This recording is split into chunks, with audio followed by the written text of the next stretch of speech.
പാലക്കാട് നല്ലേപ്പള്ളി സ്കൂളിൽ പഠിക്കുന്ന കുട്ടികളെ ക്രിസ്മസ് കരോളിന്റെ പ്രചാരണത്തിനായി സ്കൂളിന് പുറത്തു കൊണ്ടുപോയതിനെതിരെ മാതാപിതാക്കൾ രംഗത്ത്. കുട്ടികളുടെയോ മാതാപിതാക്കളുടെയോ അനുവാദമില്ലാതെയാണ് തങ്ങളുടെ കുട്ടികളെ പുറത്തു കൊണ്ടുപോയത് എന്നും പരിപാടി സംഘടിപ്പിച്ച അധ്യാപകർക്കെതിരെ തക്ക നടപടി എടുക്കണമെന്നും സ്കൂളിലെ ഒരുപറ്റം വിദ്യാർത്ഥികളുടെ മാതാപിതാക്കൾ ചിറ്റൂർ പോലീസ് ഓഫീസർക്ക് പരാതി നൽകി.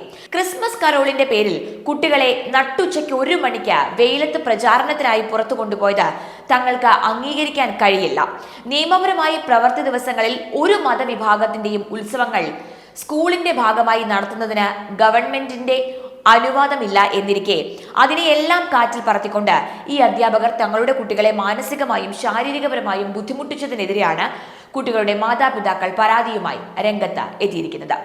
വിദ്യാഭ്യാസ വകുപ്പിന്റെ അനുമതിയില്ലാതെ ക്ലാസ് സമയത്ത് സ്കൂളുകളിൽ സ്വകാര്യ പരിപാടികൾ സംഘടിപ്പിക്കരുത് എന്നും വിദ്യാർത്ഥികളെ അതിൽ പങ്കെടുപ്പിക്കരുത് എന്നും മന്ത്രി വി ശിവൻകുട്ടി തന്നെ അറിയിച്ചിട്ടുള്ളതാണ്. സമഗ്ര ശിക്ഷ കേരളം പദ്ധതിയിലെ BRC തലത്തിലെ ഉദ്യോഗസ്ഥരുടെയും DD-മാരുടെയും മറ്റ് ഉയർന്ന ഉദ്യോഗസ്ഥരുടെയും സംയുക്ത യോഗത്തിലായിരുന്നു മന്ത്രി ഇക്കാര്യം വ്യക്തമാക്കിയിരുന്നത്.